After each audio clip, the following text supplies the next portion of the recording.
talk to everybody. Glenn, if you can. Okay. Hi everyone. So like Patrick said, I'm Len Galino, and I've been teaching this wine class for many years, both here at Harry's and at other locations, adult ed and stuff. So I like to do this class because I like introducing the enjoyment of wine to all kinds of people, everyone. And so the way I do it in the very beginning, I like to find out just a little bit about you. So if you don't mind, we're going to go around the table. Just tell me your first name and what kind of wine you're currently enjoying, so I know what people are doing. So let's start down here on my left. What's your name? Tom. And what kind of wine you're currently enjoying? The Las Vascos Red from Chile. Yeah. You like those South American wines? Okay. And you are, ma'am? Teresa. And what kind of wine you like these days? Oh, I like the red blends. The blends. And so it's Spain, Italy. A lot of good ones there. And also South America. Now, the red blends, are you going to enjoy our white wines tonight, or you won't? No. You're not? No. Okay. Who is this? Who is this? Okay, well. I will. Well, you know, it's surprising because, like I said, I've been doing this for so long, and many people come in sometimes with preconceptions about what they like or don't like. But because we have this class set up and what we do in a certain way, some people at the end say, oh, you know, I've come a little bit more to enjoy. Well, this is good because I will drink whites and I'll drink different whites. I don't find they have the depth that the red has. Yeah, that is true. And it doesn't have the body that the red has. Most don't, but we'll see what comes out of tonight. Yeah. No, I'm not saying you're never wrong. And like Patrick has started saying, there's no wrong answers like any good classroom. Every question or every thought of your own is perfectly valid. So your first name? And what kind of wine you like? Chardonnay. Chardonnay? Yeah. Yep. And you are? Gabby. And I'm here because I don't have an answer to your question. Oh, really? You mean you're that brand new to wine? Yeah, I'm a cocktail girl. You're My mother-in-law is trying to convert me, so we'll see. Her? Oh, okay. Because she what? Needs a drinking partner. Yeah. Okay. I think she has one already. But Okay. Well, you could. the more the merrier. You could grow the crowd. Now, I found over the years, not so much these days, for a variety of reasons I won't get into, but in my earliest days of teaching wine classes back in the 80s, when I went around and asked this question, a good number of people would say that the wine they're drinking and enjoy is white Zinfandel. Oh, see? You see what I mean? White Zinfandel used to be like, didn't elicit that dissension that it does today. So we won't get into all the reasons why. I have my own theories, but you just admitted that you don't know anything about wine. So you'll be easy. We could blow a lot of smoke on you there. And you are? Yeah. I'll probably the same thing. I drink wine, but I don't know anything about it. So I like Montepulciano. Montepulciano. That's a nice little red. Easy drinking, nice and fruity from southern Italy, right? And you are, ma'am? Oh, a Cabernet person. Okay. And how about you? Hi, I'm Andrea. I'm kind of a seasonal wine drinker, so we do Where's Patrick? red and rosés and whites. He loves seasonal drinkers. Okay, so on the first shot, let's look on the sheet that says white wine varietal. Okay. Yeah, let me hear it. No, go ahead. So I have this sheet for you tonight because we're doing white wine grapes, and then next week I'll have the red grapes for you. This is the sheet that I found many years ago when I was in your seat learning my first Wine 101 classes. The instructor pointed not this exact sheet, but something similar. And then over the years, as the internet came about, I found this website. And I said, oh, this is the sheet that I used, a variation. So I've used it in my classes all the time. There's no right and wrong answers in wine tasting. There's subjective answers, what you think, what you taste, what you're feeling. And then there's objective answers that I'm going to try to teach you, which is an absolute value in the wine. Like how much acid is in the wine, how much tannin is in the wine. You don't know what those mean yet, but I'll be talking about those throughout the night. What this sheet does is, and one of the biggest part about wine tasting is smelling the wine. I'm going to teach you how to do the 5 S's. The third S is smell. This is a cheat sheet for beginners that I encourage you to use. It's perfectly legal and acceptable, and you don't have to hide the fact that you're looking at this sheet. I did it for many weeks and months in the classes that I took. So as we're tasting these different grapes, and I'll point out which one we're tasting if you can't find it on the sheet, and you're smelling the wine, this is the big part of smelling. I'm going to be asking you what you're smelling, and then I'll tell you what I'm smelling. So this is a part of the learning. You'll see, like Patrick said, once we get through the first one, it'll be pretty much the same routine. So that's on page 1 of this one. On the other page is just kind of a laundry list of a couple of dozen wine terms, nothing in particular, nothing specific. It's something that I found online that I thought could be useful. I'm not going to go over any of these, but you will hear me refer probably to several of these. So again, you could just refer to this, glance at it throughout the evening if you like. But the wine aromas on the other sheet, I really encourage you to use. And I'd like to see you reading it. And if you're smelling something or not, feel free, like Patrick said, to just voice it out. As a matter of fact, you can voice out any question at any time. I'll give you an answer. I hope that'll get you through the evening. So I'm going to be teaching you tonight and next week what the wine professionals do and how they do it.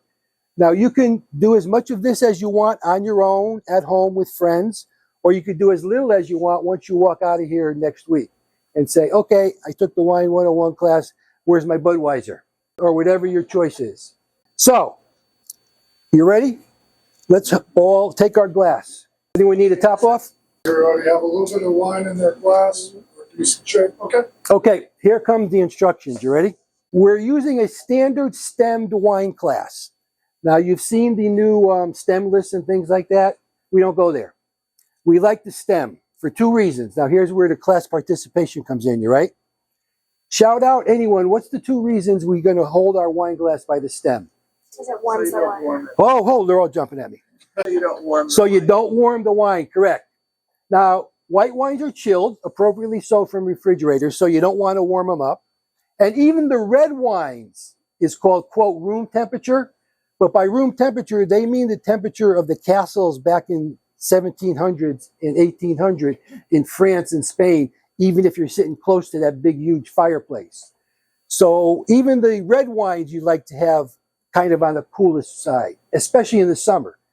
And on some of our classes, we talk about if you're having red wine outside at a picnic in the summer, that we encourage you to actually chill it a little bit.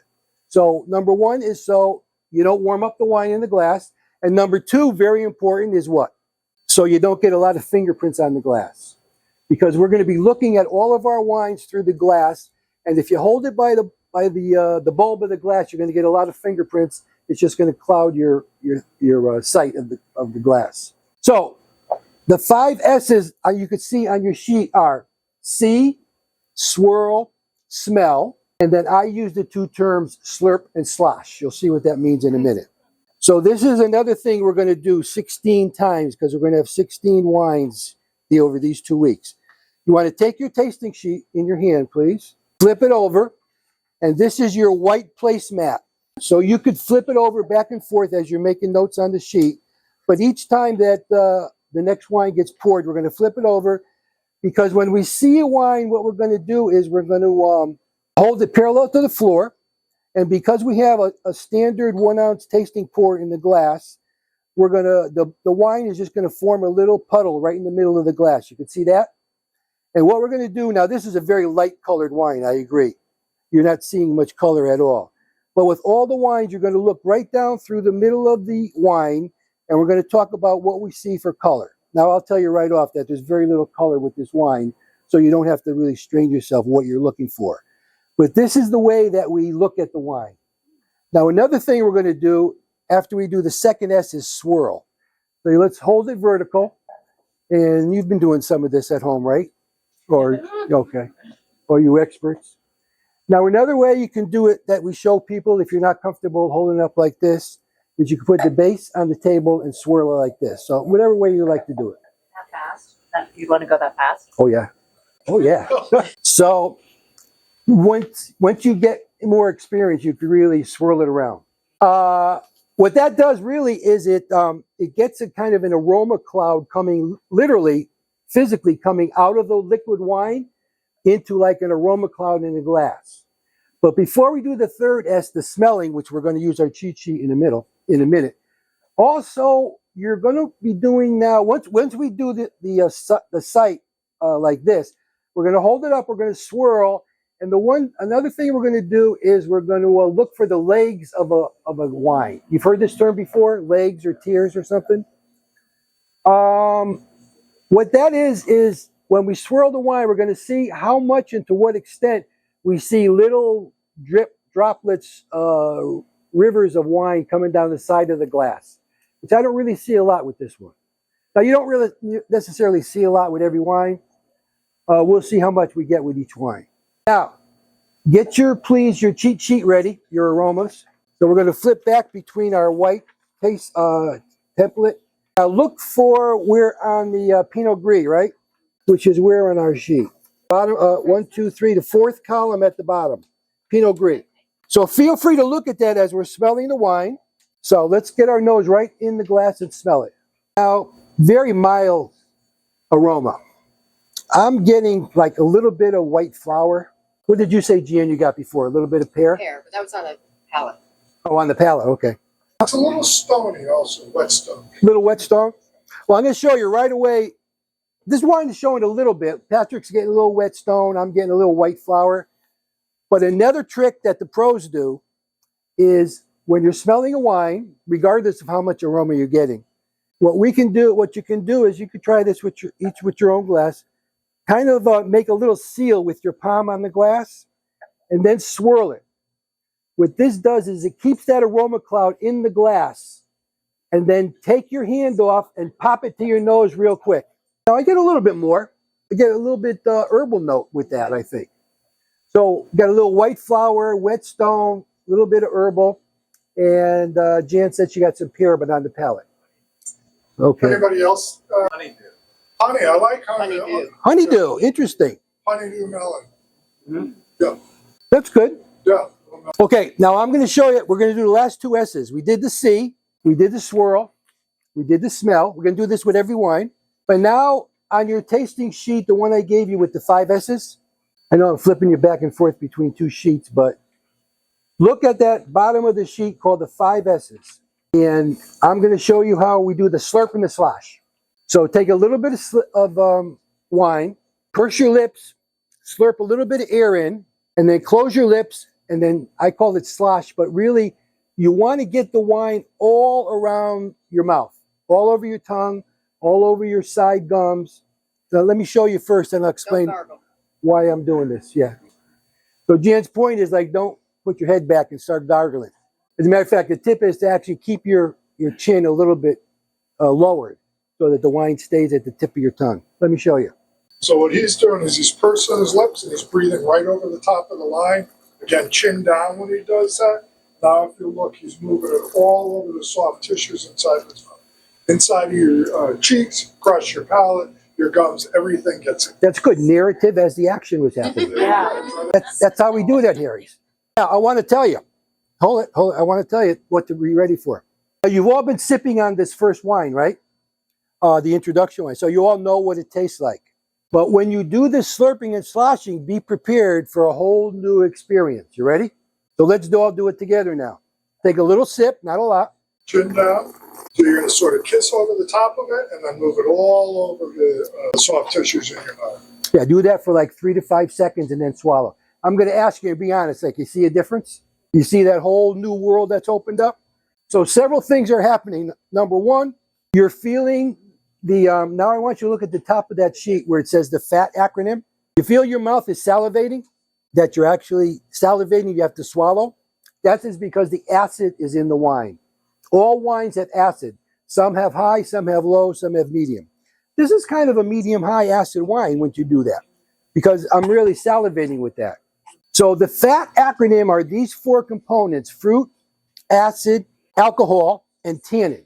Now, tannin really is only in red wines. So we'll be talking about tannin next week. So of the 4 words in this acronym, FAAT, we're going to be talking tonight with white wines about the fruit, acid, and alcohol. Now, I'm getting this salivating. That's from the acidity in the wine. And your acid receptors are all over your mouth. So that's the effect we're getting. Number two is alcohol. Wine is an alcoholic. So if the way that you tell alcohol, not that this one has high alcohol, but it gives you a warming sensation. And by fruit, we mean that in addition to all the aromas you may have smelled in a wine when you smelled it, once you put the wine itself on your palate, then you can also look at that sheet for tips or anything else that comes to your mind that you may be tasting in the wine. And the way that wines show the best enjoyment is when all of these things are in balance together. You don't have very much of one or the other or very little of one or the other. So how about this wine? What do we like about this wine or not like? What do you think? This is the Pinot Grigio grape. What's happened is Pinot Grigio, like Cavit, everyone knows the big Cavit Pinot Grigio or other Pinot Grigios, the very popular ones. They are grown and made in northeast Italy. That's the region where Pinot Grigio comes from. So what the winemakers around the world do, all over the world, not just in Italy, they go into their vineyards, they take clippings from the vines, and they bundle them up safely in dirt and water and fertilizer, wrap them up, and then either ship them or bring them to other parts of the world. So what some winemakers did years ago was go to Italy, took clippings of the Pinot Grigio grape, brought it to Oregon, and replanted it in Oregon. So now what the Oregon winemakers use for naming convention is they've just chosen to use the French version of Pinot Grigio, which is Pinot Gris. So for those of you that either drink or like or not like Pinot Grigio, this is Pinot Grigio, except it's grown in Oregon. It could also be grown in South America. It could be grown in Australia, other parts of Europe. But it originated in Italy, and now we have it in our glass from a Oregon winery. You found that interesting? Yeah. Oh, Is it frowned upon like No, I'm just saying. no, I didn't know that. But yeah, Okay. is it frowned upon like that they're taking cuttings from Not Italy? frowned. It's and- encouraged. So because they changed the name, or is it like people that live in Italy that grow the true Pinot Grigio? Or are they saying that's not? Well, there authentic? are a few wines in the world where the originators of the grape do take offense. Very few, and we really don't have time to get into those. It's kind of like a next level thing. Yeah. But ordinarily, many of all the different grapes of the world are gladly donated or traded or sold to other winemakers around the world who want to try growing it. But it's interesting to talk about some other time in other classes, the couple of grapes where the originating winemakers really have brought lawsuits against other winemakers because they don't want them using their grapes, using their naming of the grapes and things like that. But that's beyond this class. Yeah. Did that answer your question? Yes, it did. Okay. Yeah. One of the big reasons that, if I understand it, is because of a word that we use often to describe it, and that is terroir. Oh. The place in the world where it comes from. The soil types are going to be different. The climate is different. So there's a lot of factors that actually make grapes show differently depending on where in the world they are. I noticed with this one that for Pinot Gris, it's pretty rich. I mean, it's not just lean like what we expect, right? Well, I'll tell you two things about this wine. When we first smelled it, wasn't getting a lot of aroma. Very mild aroma, number one. And number two, even when I tasted it without slurping it, it was pretty light and easy body. But I really noticed a big difference when we all did the slurping and sloshing, that the acid really popped out at you and brought flavors along with it. Yep. So I found that by doing this, the 5 S's, which we're going to do with all of our wines, it really enhanced. Now, I have had a few people in my wine classes over the years who have said to me, well, Len, you're doing these 5 S's. I don't like it. I don't like doing the 5 S's. So I say to people, you don't have to do it. Like I just said to you about 20 minutes ago, I'm going to show you and teach you how the wine pros taste wine and what they're looking for when they're tasting the wine. And in order to do that, both those things and more, you need to do this 5-step analysis. Now, if you as a wine consumer take 2 weeks of Harry's wine class, but in the end say, you know, I'm okay, just like chugging it down, straight down, I'm good, then that's how you're going to drink your wine.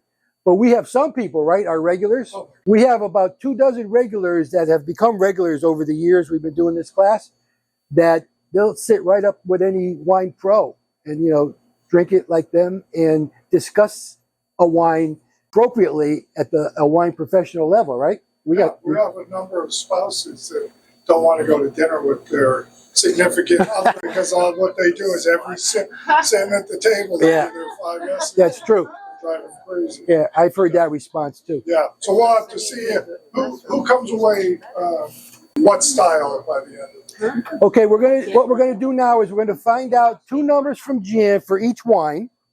So our first wine is from Oregon. It's from a winery called Pike Road, and I explained to you this whole Pinot Gris concept. And that next number is the vintage 2022, and the numbers, Jan, are It's 1999 and 13% alcohol. the vintage year is the year that the grapes were grown and harvested. So, for instance, I'll just throw this out. Here in North America, by North America, I mean, us, North America, Europe, our harvest season is September, October. So here in Oregon, these grapes were harvested in September/October of 2022. And I don't know, do we have a South America? Yes, go down to the third wine, Argentina. That's South America, right? I'll talk about the wine more, but notice that is also the 2022 vintage. But I'm going to ask you, do you think that the Argentina wine is 6 months older than the Oregon wine? You know that, right? Because of the growing seasons. So our growing season and harvest season in the Northern Hemisphere is September/October-ish. In the Southern Hemisphere, Australia, all of South America, their harvest season, our seasons are different, is in March and April. So anytime you have a South American wine and a North American wine of the same vintage, the South American wine will always be 6 months older. Oh, let me tell you a couple quick things. Couple quick things before they pour. Pour out any wine, and please do not rinse your glasses out with water. And while they're pouring, I'll explain why. So all we're going to do with each wine is, if you don't finish it, and you'd be glad to finish it if you want, just dump it out, and then we'll pour into the next wine. Now, the reason that we ask you and the wine pros don't rinse their glasses out with water is because water has a different specific gravity than wine. And the little bit few drops of water, not even drops, but just the coating in the glass of the water will, and because we're only pouring you a small tasting amount, not a full glass, that little bit of water would serve to slightly dilute the next wine. It's not even noticeable really, but the wine people, the pros, just don't want to do anything that might negate their enjoyment of a great wine. So that's why we do that. Now, on your sheet, your little cheat sheet, we're in the grape called Sauvignon Blanc, which is the second column. And let's get right into it.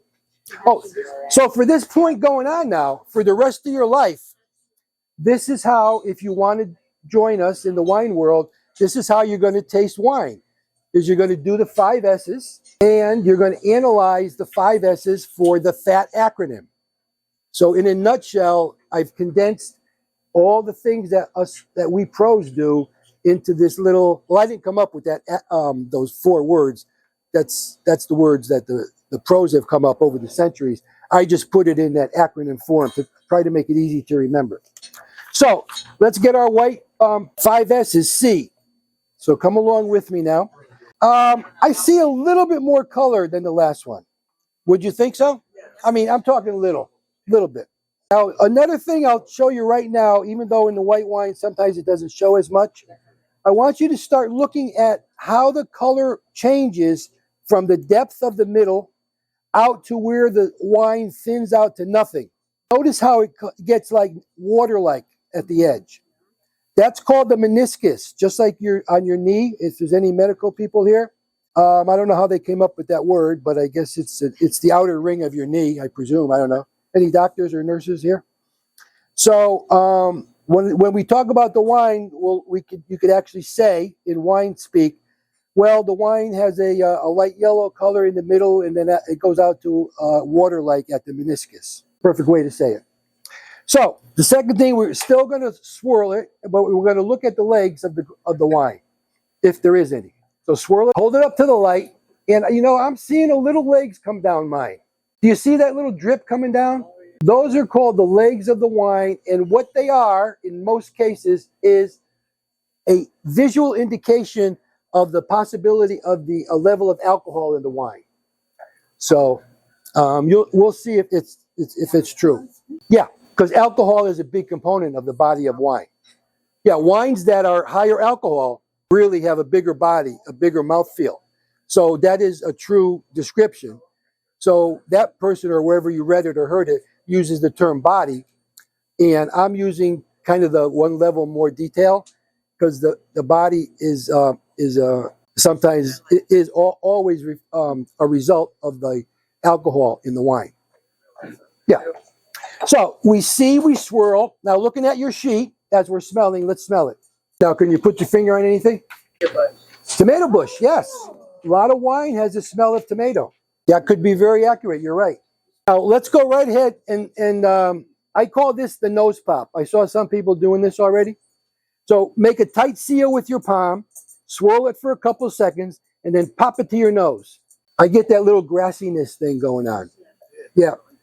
Yeah. What happens is in the world of wine, if you decide to get into this more, like we said, several dozen of our students have over the years, and as you taste the same grape many, many times, like the Sauvignon Blanc grape or any grape, you taste it many, many times. I'm talking like dozens of times. I'm talking with people in the trade or some of the students that we have over the years. I'm talking hundreds of different Sauvignon Blancs they may have tasted or they taste.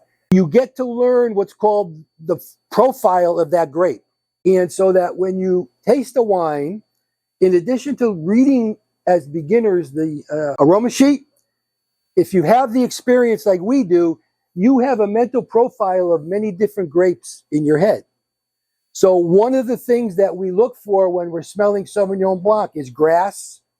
If it's from New Zealand, if it's got grapefruit in it. Some of you are looking at that sheet and you haven't brought it up yet because the giggles of the cat urine. You haven't heard the giggles. There they are. So we've got wines from Sauvignon Blanc from California are more fruit forward. They show nice honey things. The New Zealand Sauvignon Blancs are grapefruity. The Loire Valley Sancerres. Who said they love Sancerre? Oh yeah, Sancerres can show what's called cat urine. It just happens. So that's how it is. Well, yeah, that's an indication. Yeah, yeah. So, I mean, no, go just what you're talking about. No, go ahead. The Loire Valley, you mentioned Cappy, but they're typically, because of the soil, the terroir, they grow in very calcified soils, and so we get a lot more minerally notes. Yes, mineral too, yeah. Another area of the world. Yeah, we didn't get the initial giggles, so I wanted to get those out. Get those done. Now, what I want you to do, please, we're going to take a normal sip, because I just want to reinforce one more time with this wine. I just want to reinforce the difference between sipping the wine the way you've done all your life and now doing the slurping and sloshing. So take a normal sip, and you'll go, oh, it's got a little bite to it. I can taste it. It's got kind of a medium body. So that's as you've been tasting wine your whole life. Now from Wine 101 going forward, if you choose, we're going to do a slurp and slosh. Now, would you say this wine has more or less acid than the first wine? More. I do too. For me, it's less. It's less. I'm getting less. Yeah. Yeah. But remember what I told you. Wine tasting is a subjective thing. You may be more or less sensitive to acidity in your mouth. Other people may be more or less. Okay. So you're getting more. I got slightly less. I'm not saying black and white less. I'm saying just like a notch less. Number one. Number two, I'm going to ask you, you get that little like sour note? Yeah. What is that? You getting that in there? You know what I mean? So this is another thing that you discuss amongst people that are tasting, if you're tasting with a group or with a friend or whatever. You know, you talk about what are you getting? So Not as much as City, me, I'm talking about what I'm getting. Not as much as City as the first one, me. That little bit of bite, that little bit of touch of sour, that's not a bad thing either. Matter of fact, when we get to other Italian wines, we're going to look for the bitterness that the Italians love. You know, Italians love bitterness, right? I mean, espresso, radicchio, all the bitter things in life that the Italians love. And they love it in their wine too. So that's a big thing I look for in any Italian wine that I taste. So anyway, what else are you guys getting from this wine? Let me just shout it out. Pink grapefruit. Yes, I can see that. Okay. I'm with you there. And you got the honeydew last time too, right? That's 2 check marks, Patrick. I'm watching. You got the, I got him. you keeping the sheet? Yeah. Okay, you got 2 check marks there. Okay. So if this were like Jeopardy or something, okay, he's got 2 check marks. Who's our next one now? Yeah. All right, Len, I'm going to throw you a curveball. Oh no. There it is. So we're going to do that. Okay. Okay, so this is going to be a write-in. So what we're doing, and you can write this right in on your sheet if you want to, is we're doing a second Sauvignon Blanc. So we've been talking about terroir, we've been talking about characteristics that you might pick up from one region or another. This is a New Zealand Sauvignon Blanc, and there's typically some flavor profiles that you will see. So we're going to dump this out and pour this in? Okay. Are you all ready for this? Did you all get this one? Because Patrick's going to introduce another wine just to This is just going to be a taste, okay? But you'll get, this is the exact same grape. I don't know if you made your notes about what the colors you were seeing in that last one. You might compare those to what you're going to see in this. And then also what other things you might notice that are different from what you just tasted. Okay, let's do 5 S's. You got to do 5 S's with every wine. I want to know what color we got here. I got water in my glass. I don't know. What are you guys looking at? This has almost no color. Is this like a joke? You put water in here, right? You poured it out? Okay, you got no color, number 1. Number 2, how about the legs? Yeah, we got legs. All right, we'll get the number from Jan in a minute. Okay. Number 3, you already know on your cheat sheet where Sauvignon Blanc is. Give it a smell. Oh, what is that? Yep. Oh, I said roses. Well, no, it's got those too. No, every wine's aroma profile is not unilateral. It's not just one. It's not just one aroma and then walk away. So yeah, you could have pretty roses and you could have pretty kitties too. All right, let's do a lot of green going on. Yeah. All right, let's give it a nose pop. Give it a big swirl and a nose pop and see where it sends you. So grapefruit really on it like that. Yeah. And then we got to do the slurp and slosh. Well, that's a pucker, right? Really acidic.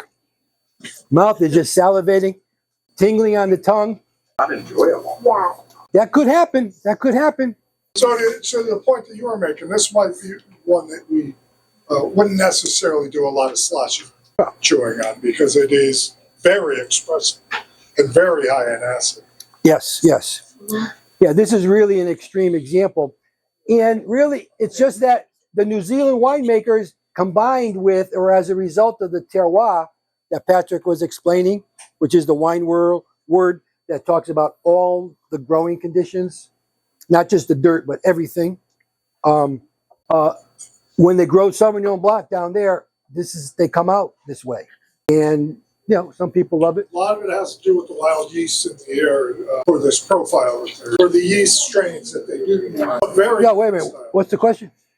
You mentioned that it's on slosh. So what is it when you go out? Do you find some wines that you know that you're going to enjoy that you would slosh more than others? No, we slosh any wine that comes into our mouth. You slosh. Yeah. Yeah. See, it's a natural. No, with wine professionals, it's a natural reflex. See, most wine professionals that are in the business because they love wine. Like, sadly, a lot of careers or jobs in the world, people do them because they have to make a living. Few wine people are like that, but the majority of wine people get into this business because they come through a wine experience and they go like, hey, this is pretty cool. That's how I got into it. I went to a social wine tasting and I said, wow, this is pretty cool. And then from there, I got into parts of the business and stuff. So your point is we all slosh all the time. Yeah. You decide what you want to do. Even when you're eating dinner, you. Oh, yeah. Show him Yeah, how it's- he I do don't it, even Jim. know how Tell to him do it. tell him how he does it we don't- in the restaurants. Oh, we all do it. We Yeah. do it. We don't. You don't even understand that you're Our doing it family until makes fun of somebody us. else points it out to you.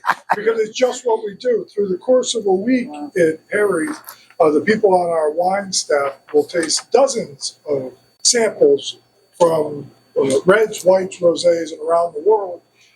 So we're always trying to match up this taste profile to what it should be. You know, what we're expecting from it. And sometimes the things that you are or are not getting are a positive, and sometimes the things that you are or are not getting are a negative.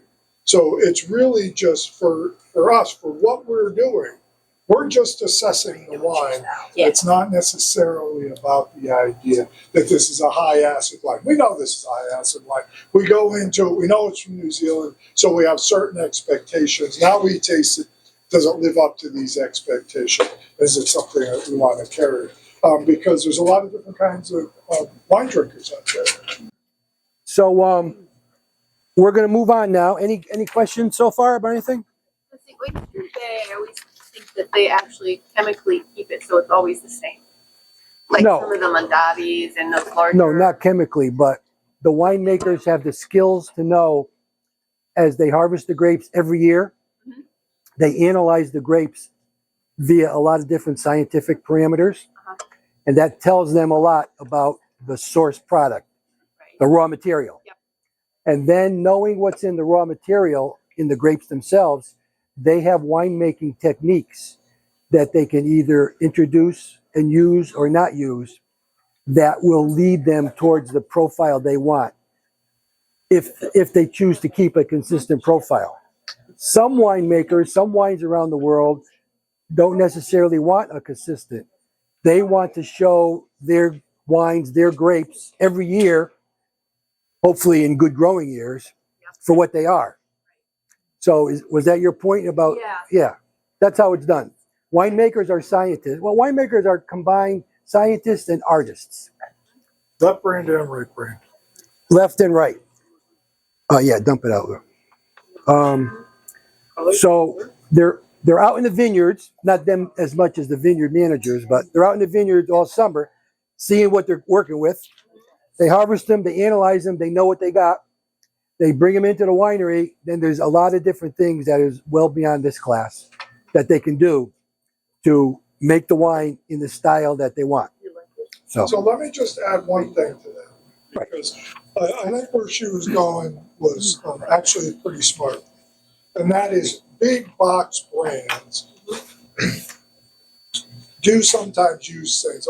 To Len's point, every vintage is different. Right. Some years you get good tomatoes, some years you don't get good tomatoes in our own gardens, right? So there are, because they want a very consistent profile, they use a lot of the techniques that Len is talking about. When they harvest their grapes, where they're harvesting them from on the property and so forth, that will make a difference. But there are some things that happen which we see people react to, and we respond to that on our wine club. And that would be something like, this is a really warm vintage and gives you almost no acidity because they ripen so fast. So sometimes acidifiers might be added, or wood chips, or some things like that. They're not flavors to Len's point. These are not things, but there are some things that are done to manipulate the wines, especially in these big box brands. So we will have people come into the store and say, I've never had a response to that Oyster Bay like I'm having now. And suddenly, my body feels different when I'm drinking that. Maybe I'm just getting too old and my body has changed. And so the first thing that we do is say, stop what you're doing. Don't just go to this one. Try some smaller producers because they're less manipulated wines. They accept. look for the legs. A lot of Viogniers can be higher in alcohol, so we'll see how this one shows. It's showing some legs, so we'll see how much alcohol. Slower moving. Slow moving. Yeah, slow moving, many long legs, slow moving usually means more alcohol. We'll see. And Viognier can be a higher alcohol wine. Give it an open swirl. Let's do an open top smell.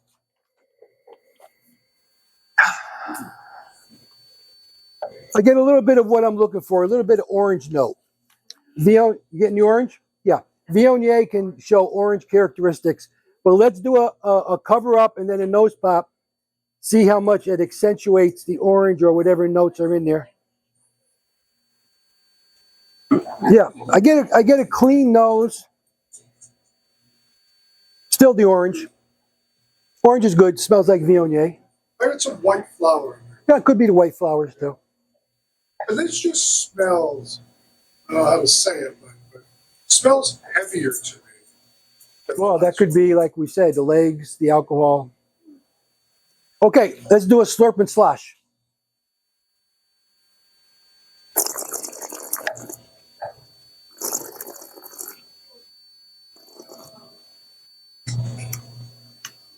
Wow, I like that one. you like that? Why do you like it? What do you like? I know I just like it's not, it's more oaky. I don't know if you like them, but I love oaky.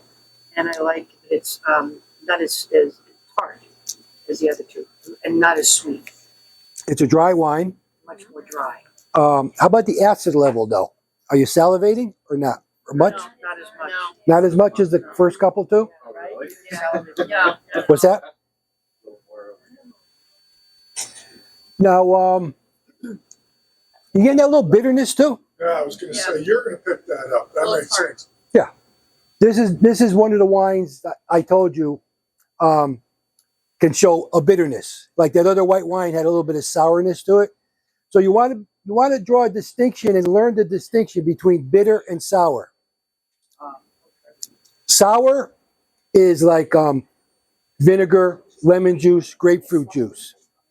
Bitter is like dark chocolate, espresso, radicchio. So you want to learn in your mind the foods you know that are sour versus the foods you know that are bitter. Because some wines can show a sourness, which one of the earlier wines did. This one is showing classic Viognier bitterness. And the bitterness that you get in Viognier is like the pith of an orange bitterness. That's what you get in classic Viognier. This one, not as much as in some French Viogniers that you can have. This is a South American Viognier, but it is showing Viognier characteristics. So yeah. So I'm finding the sloshing is really making the wine really unpleasant. That could happen. And so why would one No, why would one do that? you are a person who should not slosh. Thank you. What I'm saying to you is that there are those of us in the world, aka wine professionals, to whom the sloshing and the bitterness and the sourness and the salivating is all part of the job. And Not in, getting And enjoyable. so we may never find you working in a wine store. Okay? And that's just the way life is, right? So, and that's fine. You could do what you want. But we're glad that you're here learning, deciding what you like and what you don't like. And if we never see you working at Harry's, we'll know why. So do you find the sloshing, it makes the wine taste good? With the oyster Really bag, I did. No, I didn't. Yeah, it's, That's the word. It intensifies it. Well, that's what it's meant to do. Yeah, that's why we do it. That doesn't mean that it has to be a positive for an individual. No, I've had several people explain that to me. That they say, Len, I can't take the sloshing. I say, okay, don't do it. Because it tastes fine drinking it. the Yeah. sloshing. Right. Well, again, to the wine professionals, as good as it tastes drinking on its own, most of the wines we taste are even better when you're done with the sloshing and the slurping. But I Now, would I'm say- going to see what you said because you're a red wine person. So we're working with some white wines that you're not a fan of to begin with. So next week, I want to see when you do the slurping and sloshing with the red wines, which will accentuate the red fruit flavors that you like, right? Yeah, absolutely. Maybe you're going to go like, wow, I'm digging the sloshing now. Okay. And I would, Did you I want to would say? also, yeah, I would also say that, just like anything else, you've got some people who are, as human beings, people that are very good at sports and people that are, not very good at sports, people that are very light sensitive, and people that are not very light sensitive, and so forth. And so, in this situation, you may just have a palate that is overexercised by the sloshing and chewing. You don't find that at all appealing. For me, when I slosh and chew, I look for all this stuff around the perimeter. I don't know how else to explain that. I know what it means in my own head, but I'm looking for the things that are hidden when I just sit right over the top, because those are layers of flavors that I can get to if I want to, and if I don't want to, I don't have to. I'll give you a good example of that. And wine that Len likes quite a bit is a Rioja. For me, Rioja, it's always made with New American oak. And Riojas can be super intense from a red wine point of view when I'm sloshing and chewing every sip. Works really well when I have with me, when I'm having for dinner, lamb. Lamb. And Len could tell you about that. The lamb story. Yeah, the lamb story. But, with other things, I don't need that intensity to sort of get the lanolin off of my palate. So I won't be sloshing and chewing. If Jan and I are just sitting here and having a glass of wine, I sure as hell won't be sloshing and chewing. First, second time I will, but my mind will remind me, you don't want to do that with me. There you go. Okay, we're going to get the numbers now on this Viognier, and then we'll move on to the KJ. So it's $9.99 and 13.5%. 13 and a half. Yeah, so that's a good, it's not over the top, but it's up there. Wow. Yeah. Yeah, so Viognier, like Patrick said, it had that fuller body viscosity to it. So now we're going to go to California. We're going to have what we call in the trade KJ, the acronym, the abbreviation, Kendall Jackson KJ.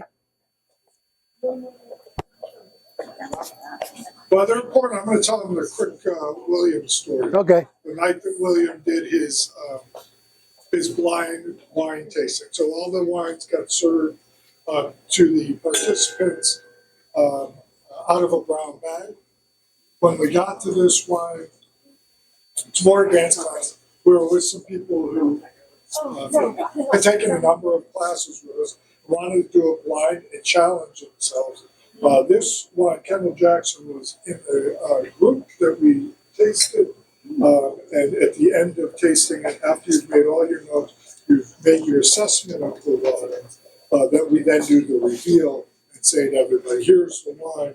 And what I noticed was all of these people who were really pretty good wine students at this point, once we did the reveal, went back to their pens and they started crossing everything. Because they're not supposed to like Kendall Jackson, because this is a big box brand, and in fact they did like it, had nice things to say about it. Well, Jess Jackson was a very important figure in the California wine movement. It is a big box brand, but it's well done, and his contributions to the California wine world really did change things in the direction of winemaking in California. I'm a fan. Yeah. Go ahead. Yeah, KJ, big operation. Okay, so this is California Chardonnay. All three judges. Let's flip it over. Now let's see what we got here. A little more. Now what we're doing is we're picking up some barrel color, because this is aged in barrel. And so Chardonnay as a grape itself can show some shades of yellow. And then many Chardonnays are around the world are aged in barrels. And when white wines are put in barrel for a long enough period of time, it could pick up some color from the oak barrel. So it's not a lot of color on here, but a little bit. Has more than some of the others. Yeah. Definitely has sort of a golden. Yeah, we're moving down the line. These wines are set up and such so that you'll see the difference as we move along. Let's give it a swirl. Give it a smell. It's got a nice light smell. In years past and other vintages, I mean, KJ's been around for a while, forever, I was going to say. And many of the vintages back in the heyday of the oak barrel days in the 90s, you'd smell a wine like this and just be consumed by the oak smell. And that's not true with this one. No, it's not. You can smell some wood in it. Oh, no, you smell it. Definitely get some soft. You smell it, but it's well contained, well balanced. So let's, I get fruit. I get fruit with an oak. yeah, it's got the fruit on there. Yeah. Now, what kind of fruit are you getting? Pear, apple? Well, you got to look on your sheet. Look on the Chardonnay sheet. Yeah, very commonly you get pear and apple with Chardonnay, apart from the oak. Not apple. All right, let's give it a slurp and slosh. You may not get it on the hill. It's not butter, but it is wood. Ooh, yeah, There's the a wood, lot of wood. the wood is there. Yeah. You like wood? Oh, no. Oh, that's right. You said you like unoaked. Well, this is the trend now. Patrick and I lamented a decade ago that winemakers were just drowning us in oak-aged wines, all kinds of wines. Felt like you were drinking drawn butter. Yeah, and they were undrinkable. Some of them were undrinkable. So, The trend has really come back more toward the center. oh yeah, So this has higher acid than what we were used to for this brand. It's less buttery, more woody, but less buttery. And again, Malbec is not. yeah. This is the what vintage is this one? 22. 22. You're never gonna get a job in a wine store. Teresa's son works in a wine store in Manhattan. Get out of town. You have a son in the business, and you have this attitude about wine? I have an attitude about the sloshing of the whites. So I'm curious. Where does he work? What's he do? It's called Broadway Cellars. In Manhattan? Yeah. Yeah. How long have you been there? A couple of years, but then he was over at Wine and Beyond Oh. in Norwalk, and he was over at Total Wine. Oh, so he's in the biz. He's in the biz. Wow. Now, when you see him now, are you going to relate to him what's happening here tonight? So it was interesting because one of the wine people that he's friendly with, he would always set me up with wines and want to know how, because he thought I had a decent palate with the wine. And he would trust what I would say about it. So Yeah. This is really pretty funny when you're saying don't do it. Well, I'd be curious. One of the really important relationships that a consumer would have if you're into wine is with somebody that, Right, because I would say, because I can pick up the notes without the sloshing and like the mineral and, and grapefruit and all but the really other what things. we're looking for when you come in is we're developing a relationship.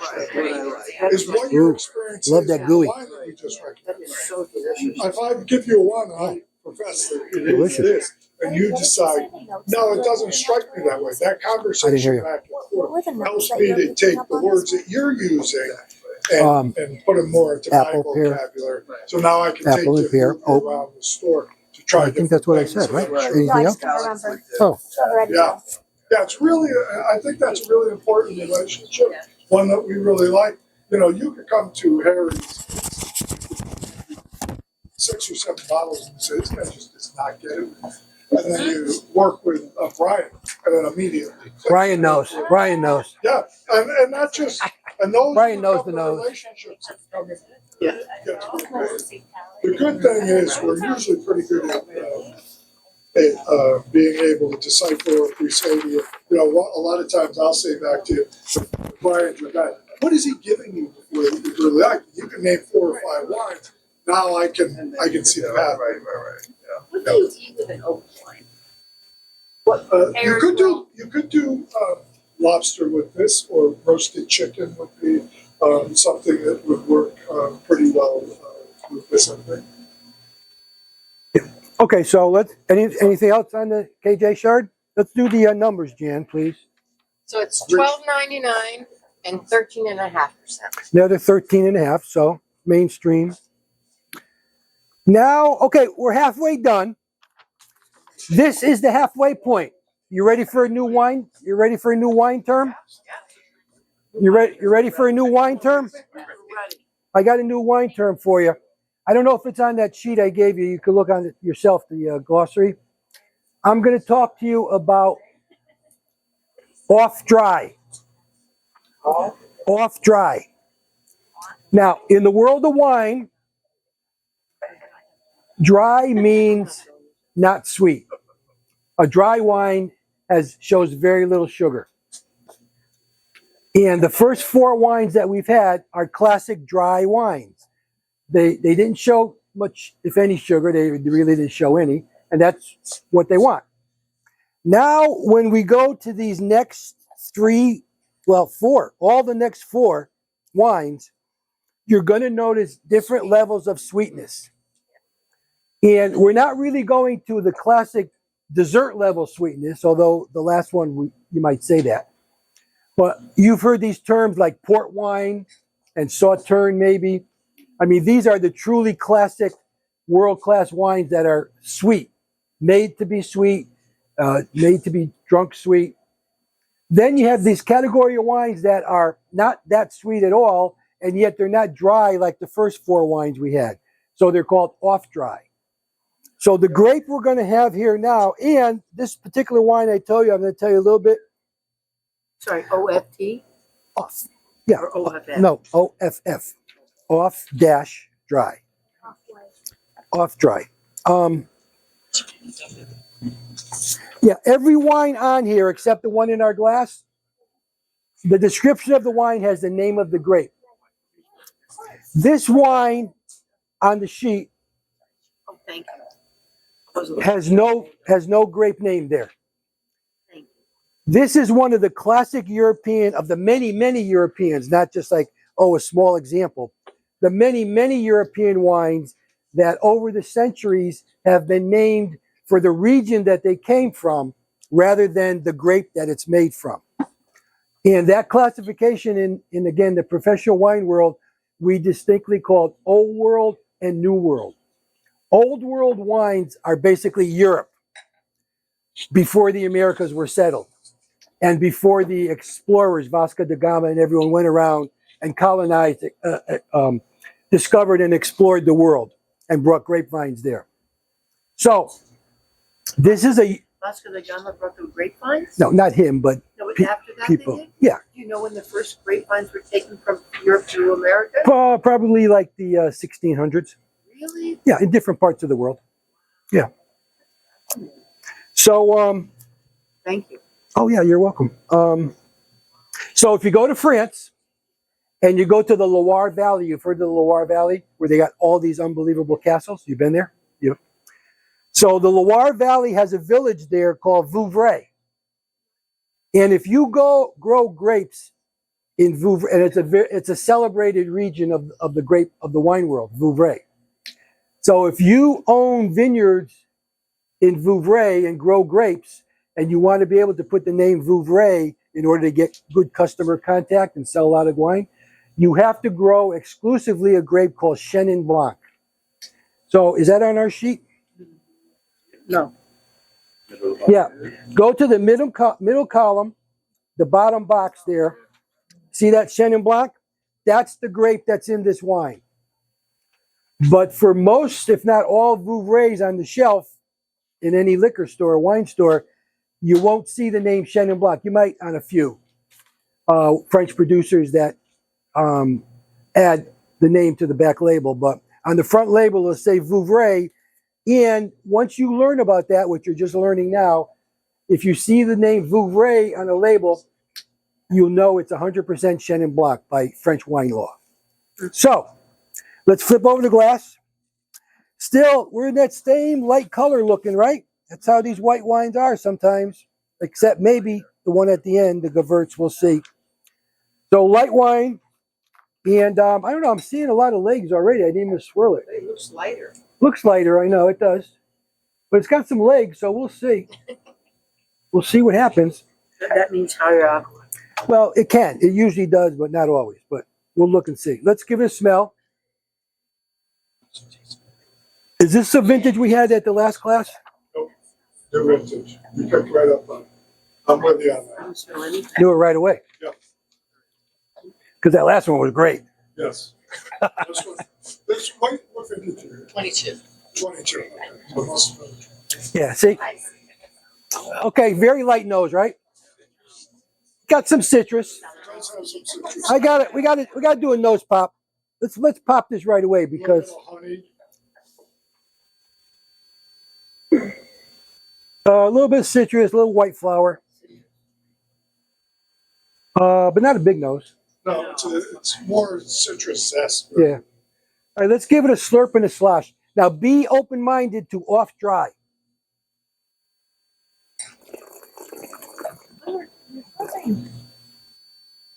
And it is, right? Actually, it's quite dry. So Chenin Blanc will go from sweet to bone dry, depending on who the producer is and what they're looking for. This one doesn't show as much sweetness as last vintage did. But, you know, it's nice in the dry style that it is. So, like you said, Chenin Blanc could go to full range. Yep. This is ranging more towards the dry style, It is. but it's nice for what it is. It's nice. It's nice for what it is. Although the last one was a knockout. You know where I pick it up on this one? Take your sip and let it resonate. On the finish, long on the finish, you'll get the honey notes. On your palate, you're not picking them up. Long on the finish. Now wait, because it'll take you 30 seconds before it gets it. Anybody that's had it, that's already tasted it and is now just sort of resonating with it, pay attention to what's happening sort of on the back half of your palate. We're just putting these just little bit of honey notes out there, but my brain is telling me, I'm smelling in my brain or tasting in my brain a little bit of honey note without it being sweet. No, I would classify this and enjoy this as a drier Chenin Blanc compared to the last one we had, which was a knockout. So we almost always use this wine in Wine 101 consistently through the years. We find some notes in here. And again, every vintage is different. This is the first time I'm tasting this particular vintage. But typically what we've found are these honey notes, typically some black tea, just a little bit of pithiness in there. But we actually get sweet. So when we talk about dry wines and off-dry or sweet wines, a lot of times people will confuse fruit or sweet. What we tasted earlier with the Viognier wasn't sweet. It'll be described to us as sweet, but it wasn't sweet. It was richer and it was fruity, but it wasn't sweet. Douvre starts to step into that sweet. This has it just a little bit, but even this one, to Len's point, I would call this dry. Yes. Rather than off. This is a dry Chenin Blanc. Yeah. It's good though. I like it. It's good. Yeah. Okay, let's get the numbers, Jan. Are you here? I'm here. Okay, what's this cost us? So it's $14.99 and 12%. Oh, 12%. That's lower. So, When you're drinking a French wine versus, don't they have much more sulfites because they have to travel to Europe? Yeah. So the sulfites Yeah, are yeah. higher. yeah, the European. Very allergic to sulfites. Right. That's what I don't know, Yeah. California, Europe doesn't seem so much different, but I can feel the difference. Yeah, the sulfites are a big factor in some people.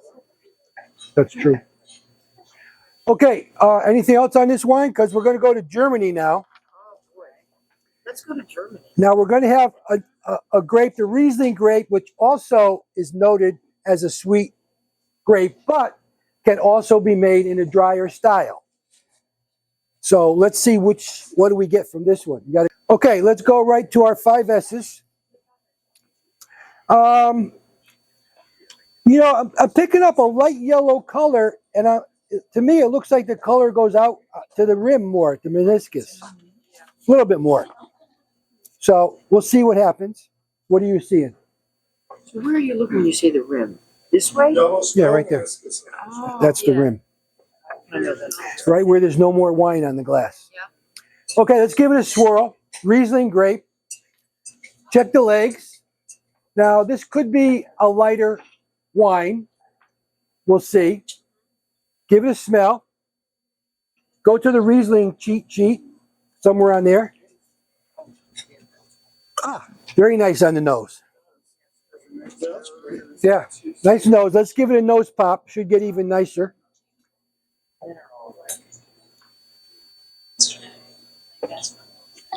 Yeah, this is very clean. Little honey, little white flower, You said white flowers, talking about. like chamomiles. Yeah, flowers, Oh, no. garden flowers.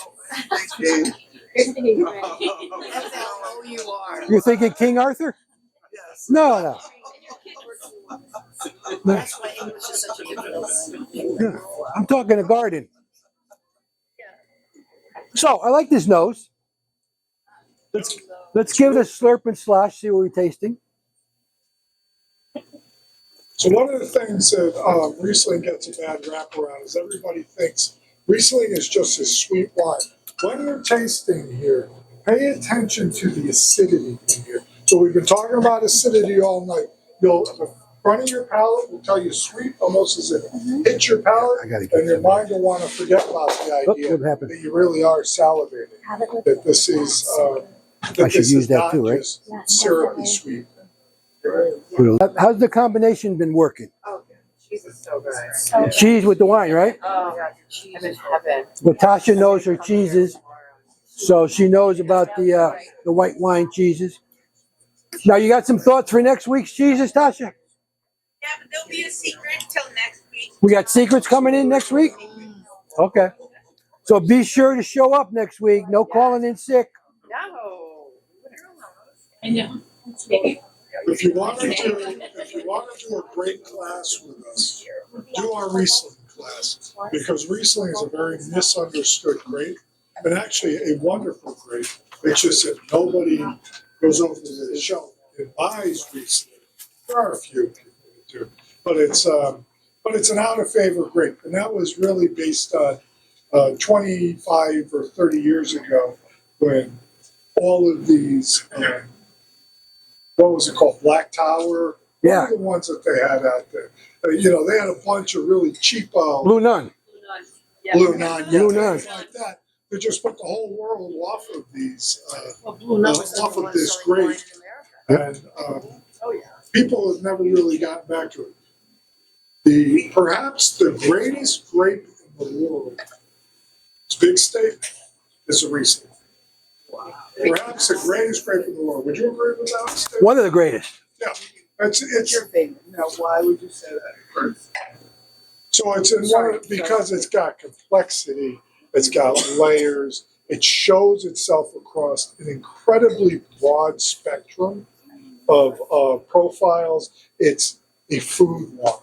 So if you like to have wine with your food, Riesling's a great, especially with spicy food. Thai food or spicy food, Riesling is a phenomenal. Is it produced anyplace else besides Germany? All over the world, yeah. All over Oh, yeah. the world. And this is one of those things.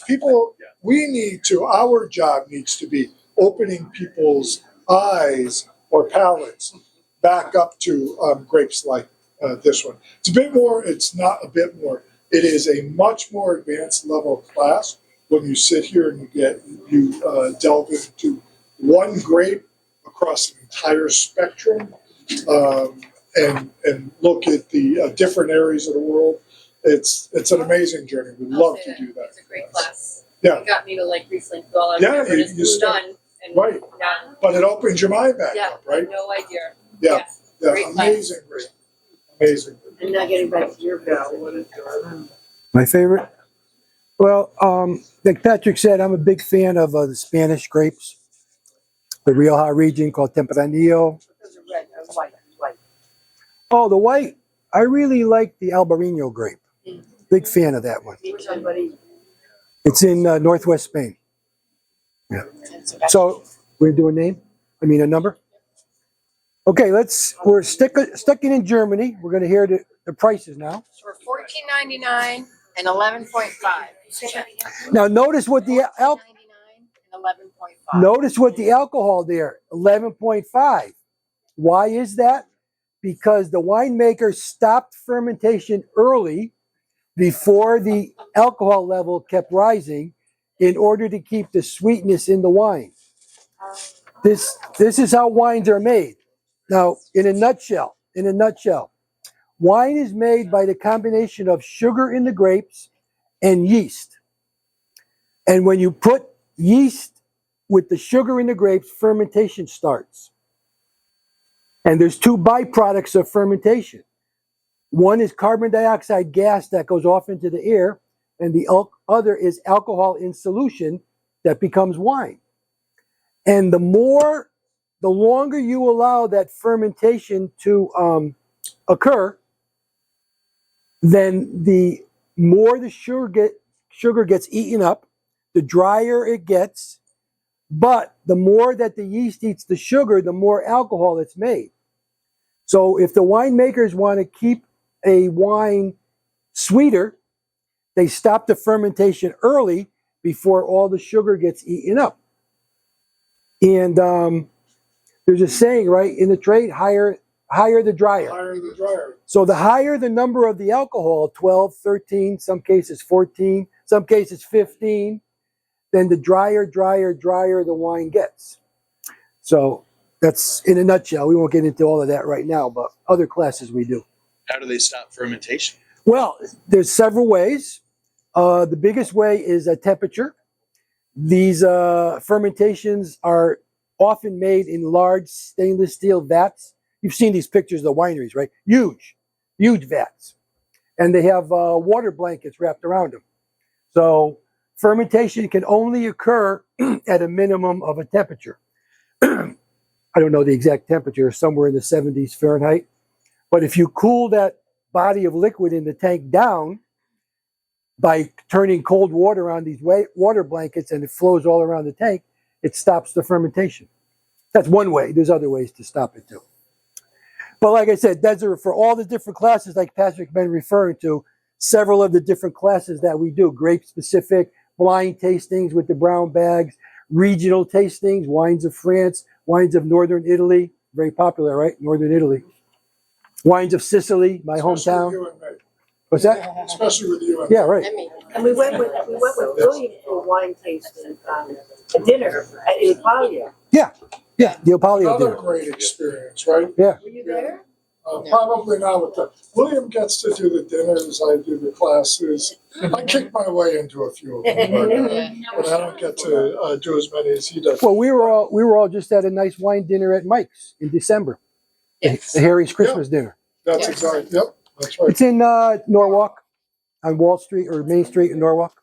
But really a different experience, because here we're looking really exclusively at the grapes, the makeup of the wine, discerning it and trying to assign it a varietal kind of a thing. Whereas at dinner, we want to pair the two of them. Yeah, big food. You got to have the nice food with the nice glass of wine. That's what we like. One of the things that you were doing earlier was taste this with, and we'll do that again in some of our other classes where Len will teach you exactly what you do and you want to be able to pair foods. Do we have number? Oh, no, what are we doing? We did that, right? Riesling? Okay, now I want you to all say this with me. Gewürztraminer. All right, very good. Did you get that, Jess? Okay. Oh, yeah, we'll do that. All right, you ready? 1, 2, 3. Gewürztraminer. Very good. You all passed. Just don't name your child that. So what we have here, first of all, Jan reminded me that change the name Trimbach, and I'll spell it to Hugel, Hugel. Yeah, we decided to put this producer in instead. We like the way this is showing better. So this is the Hugel Gewürz, and what's the vintage, Brian? This one's 18. This is the 18. So we got a wine now with 5.5 years of age. So we're going to get a little age on here. And we're going to have this, yeah. So it's age, meaning it's produced in 2018. The grapes were grown in 2018 and it was made into wine in 2018. And then it was kept in either tanks and or barrels until some number of years. And then it was bottled and distributed. Would it be, but which would be any year? Like, you know, when this was distributed. Well, all wines have different lengths of time, some by wine law, some just by preference of the winemaker.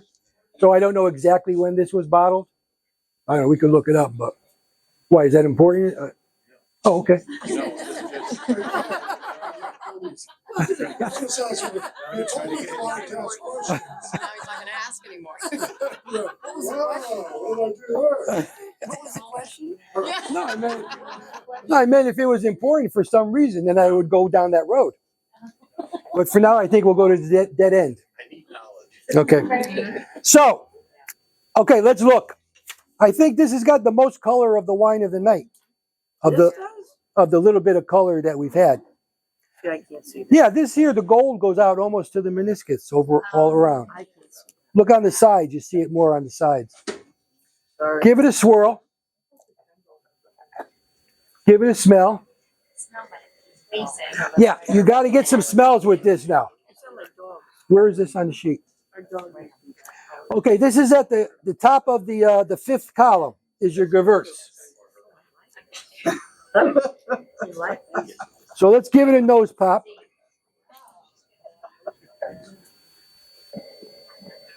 Okay, what are we smelling?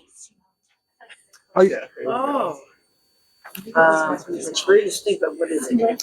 Very distinct. tried it yet. It's still Very different. are we getting the you getting the lychee? Yeah. Lychee. Yeah, that's the one. Yeah. Lychee. Lychee. So this is the one, like I told you, that over the years, as you taste more and more of the grapes, you get to learn the aroma and flavor profiles. The Gewürztraminer is the one that shows the lychee nut. But it's made from a grape. Oh yeah, it's made from the Gewürztraminer grape. But this particular grape, the chemical components of the Gewürztraminer grape, when it goes through fermentation, transforms some of the chemicals in the grape to display aroma characteristics of the lychee nut. It's crazy, right? How could that be? This is the mystery. It's like my Orange cold cream? I do. I don't know why. Yeah. Oh, cold cream. Yeah. A lot of grapes could have cold cream smells. That is a Now, let's do a slurp and a slosh on this one. See what we get on the flavors.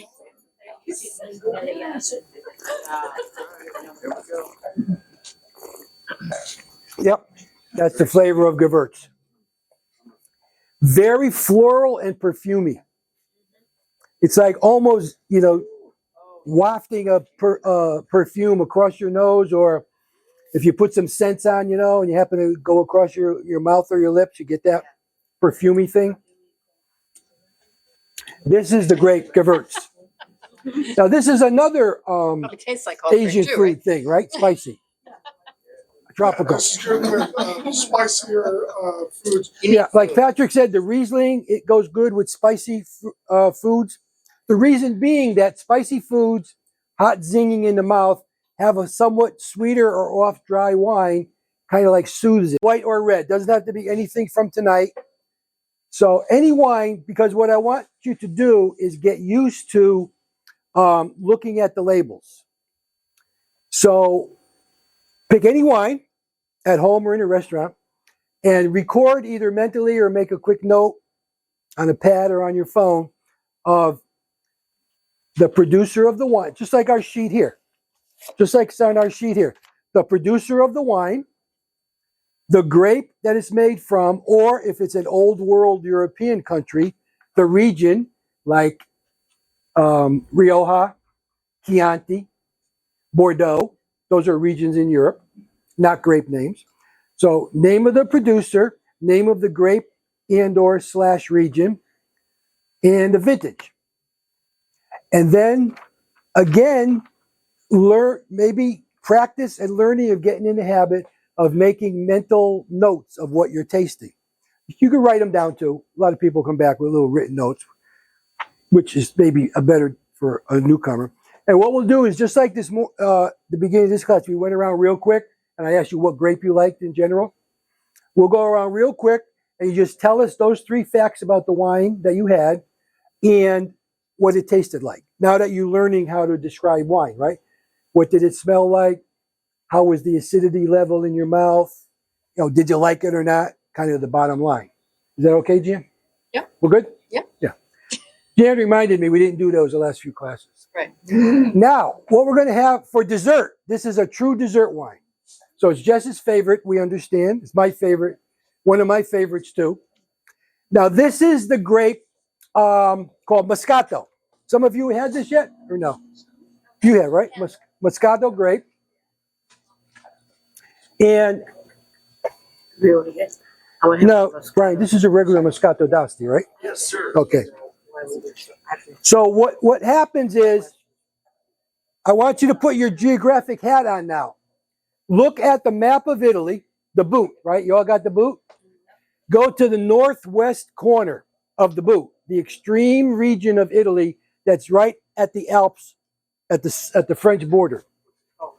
The region is called Piedmont, Piemonte. That's it, Piemonte. In Piemonte, there's a town called Asti, A-S-T-I. Your grandmother was born in Asti, Piemonte. This wine comes from the town of Asti.